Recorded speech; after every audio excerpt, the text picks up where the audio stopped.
where's the motorhome gone?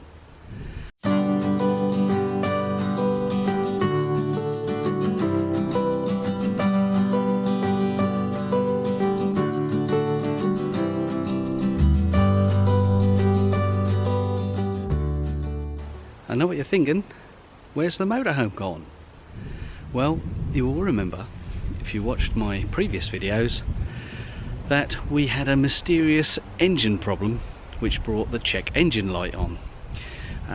We've had that problem now for, well, most of the motorhome's life, to be fair, and last time we were out at Burrs Country Park, behaved itself beautifully for 3 trips, and then on the 4th trip, the journey home, lo and behold, on comes the check engine light again. So Bertie Badger has been up to Simpsons at Yarmouth again for the past week, and I've just had a word with them and they're telling me that it's ready for collection. So that's where we're going this afternoon. It's Friday, it's my day, and we're going for a little trip to Yarmouth. Come along and see what's happening with the motorhome. Let's hope it's the last time. I really do like Simpsons, but not this often, is to have to say.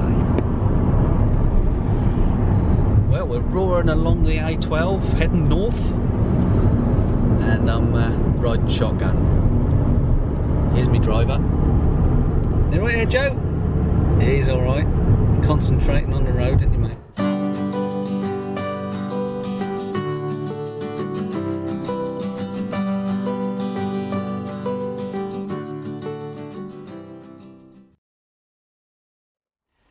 Well, I've got the keys, and now we've got to look for Bertie. It's down here somewhere.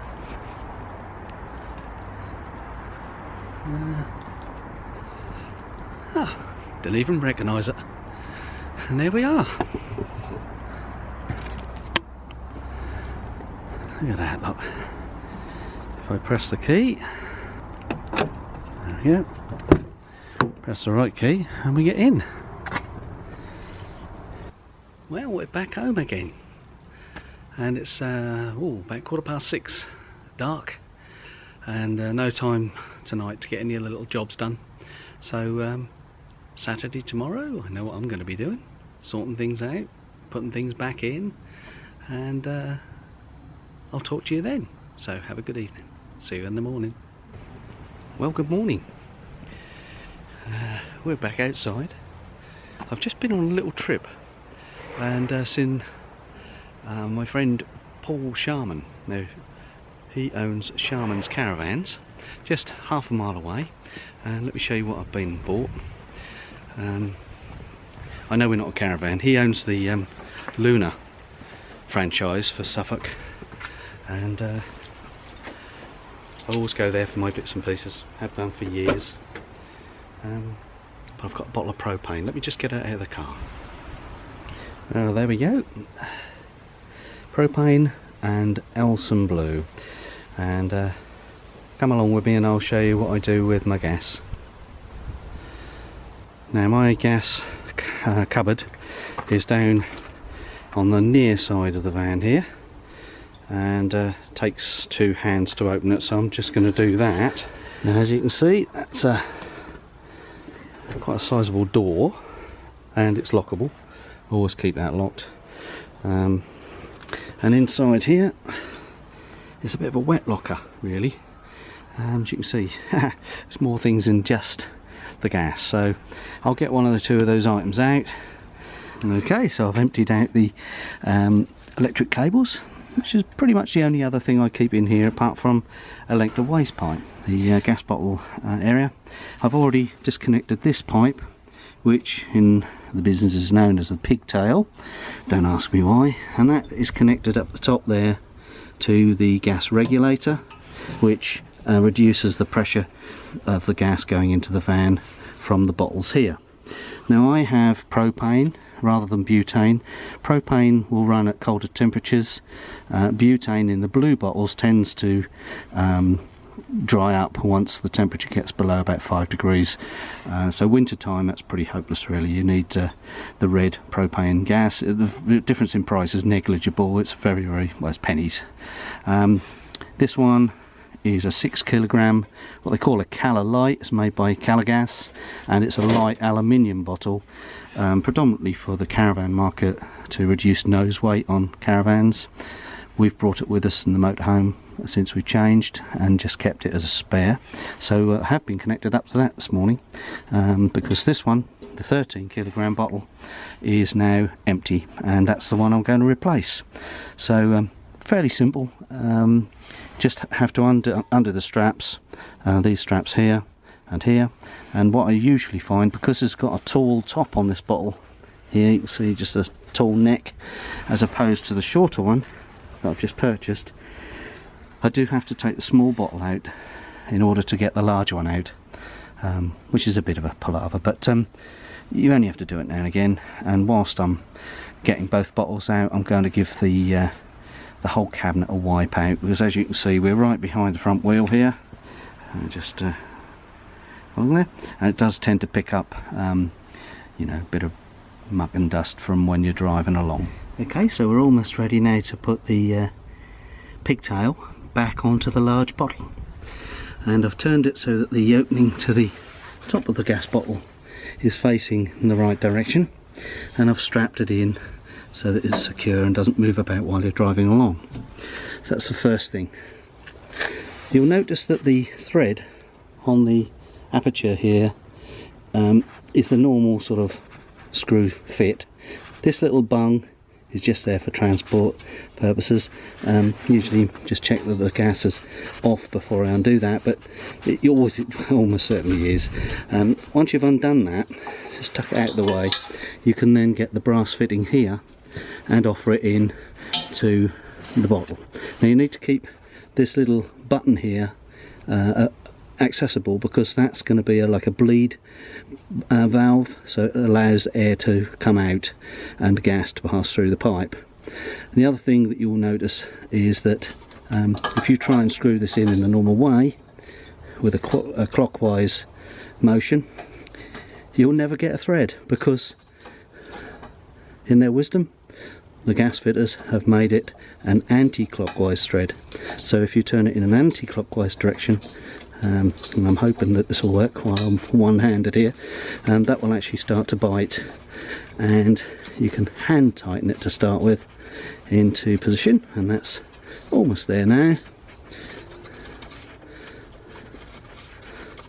There we are. As I said, turn this so that you can have access to it. Just hand tighten it. Okay, and then I've got my gas spanner. Now there's all sorts of gas spanners. I bought this one here. I'm in the habit of losing them. We all do. Put them in a locker somewhere and they don't turn up for 2 years. But I think I've got a spare one in my toolbox as well, in case this one is borrowed or, you know, disappears. And that's often the case. People leave them at home and say, oh, can I borrow your spanner? And that's the last you ever see of them. But that's £2.50.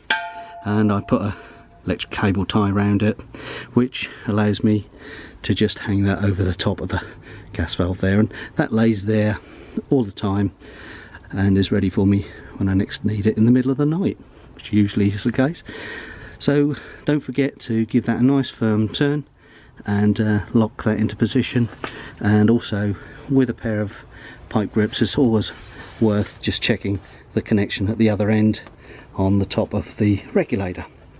There's also a little button there which serves the same purpose as this one, so you can get the gas turned on, press this valve here, press that one there, and that should release all the air. And you go inside the van, then turn the hob on. Usually I use the hob because that's the main appliance in the van, and that should then ignite straight away without any problems. And my next little job is round here at the wet locker. Really handy to have a wet locker on your motorhome. It's for all those goodies that you don't want to rummage about inside for. If I open that, I just need 2 hands to do that.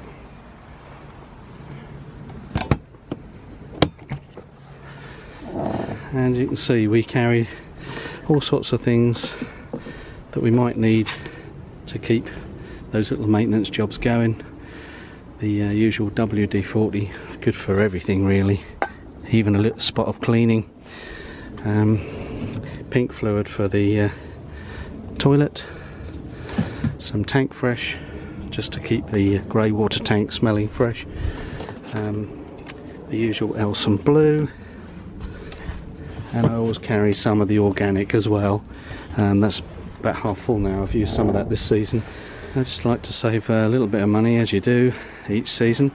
I've just bought this bottle here, which is 4 litres, and this one being 2 litres. When you buy twice as much, it's not always twice the price.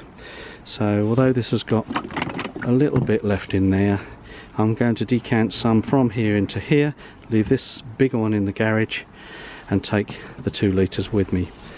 So there we go, successfully filled the bottle without spilling any, which is always a worry. And round to the wet locker again, and away it all goes. And to change the battery on this little chap, all we do is turn it a quarter turn to the left, and the whole thing lifts off. And then, as you can see, there's a little, what I used to call a PP3, I think, which is the little 9 volt square battery with the 2 terminals on the top. Okay, have a new battery, and have the old one here, which I'm going to remove. And thank goodness the new one's a different colour, so I don't get them mixed up. And pop that straight in there, one-handed. It'll probably shout at me.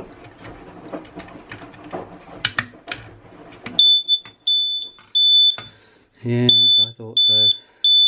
Thank you very much.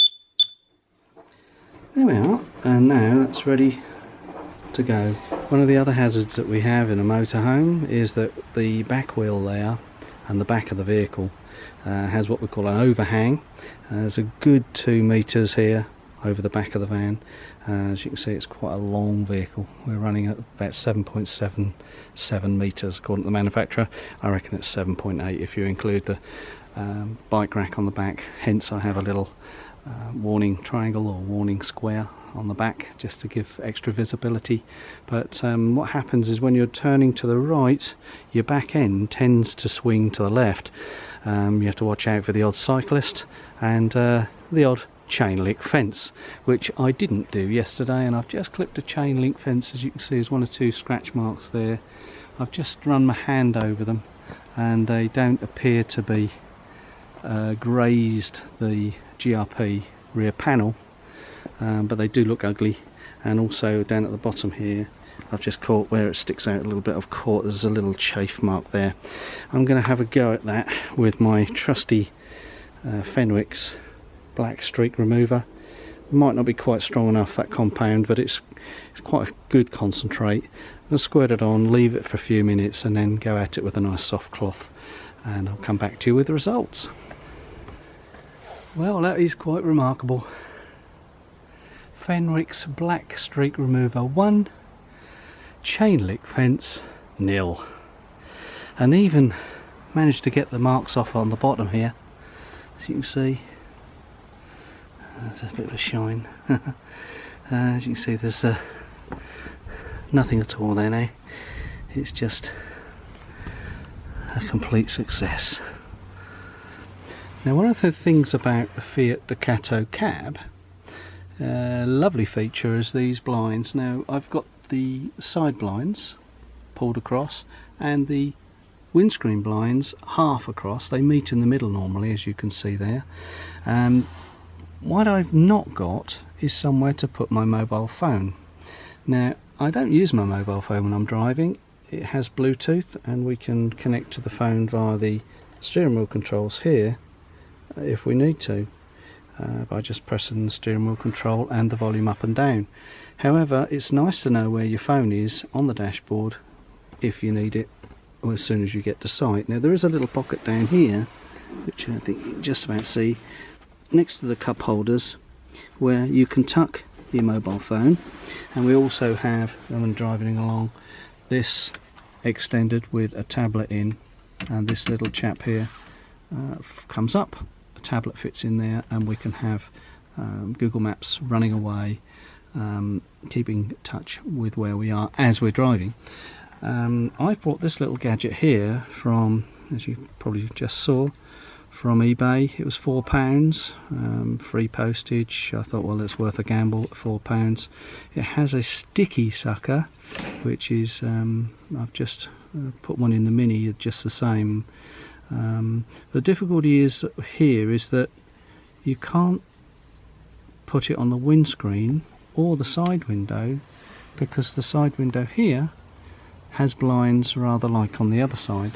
So you'd have to take the mobile phone holder off the windscreen every time you wanted to shut the blinds. Well, that's not really acceptable. So this sticky pad I thought might go here with the mobile phone pointing at me there, like so.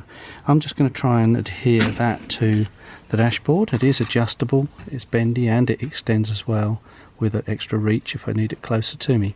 But I think that's probably going to work. So let's give it a try. And there we are. We have everything in place, and I think, I mean, the mobile phone obviously will come off there, like so. You just squeeze and it comes off, and it's not in the way of the blinds. So at night time, and we're not using the mobile holder, it's fine. And then during the day when we're driving, we just simply clip that on there like that. Well, I'm back indoors in the warm now. I've just been doing all my little jobs outside. I hope you've enjoyed the video. If you did, please don't forget to give us a thumbs up, leave your comments, and subscribe to our channel.